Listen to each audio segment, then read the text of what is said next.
এয়া মাতুৱে পুৰা জেতুকা পিচি আছে পলিথিন বান্ধি নহ'লে তাই মোক কৈছে মা মই জেতুকা পিচিম সেইকাৰণে তাইক মই পিচিব দিলোঁ আৰু মই কৈছোঁ তুমি যদি জেতুকা পিচা তেন্তে তোমাৰ হাতটো ৰঙা হ'ব আৰু তুমি পিছত জেতুকাও লগাব নোৱাৰিবা তাই কৈছে তেতিয়াহ'লে কি কৰিব লাগিব মই কৈছোঁ পলিথিন বান্ধা পুৰা পলিথিন বান্ধি লৈ এয়া জেতুকা পিচাত ব্যস্ত আৰু মোৰ অলপ ভালো হৈছে তাই ধুনীয়াকৈ জেতুকাবিলাক চিঙি ধুই পিচি আছে কেনেকুৱা পাৰিছা পাৰিছো তথাপিও অলপ টান টান লাগিছে আৰু তথাপিও কৰিম হয় নেকি পাৰিবা ভালে হৈছে ছোৱালীয়ে ডাঙৰ হ'ল ৰাতি হৈ যায় নেকি অলপটো পিছাতে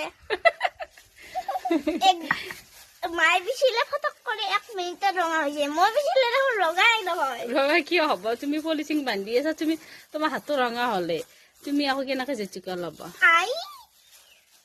এতিয়া তুমি পিচি থাকা ন একদম চুলি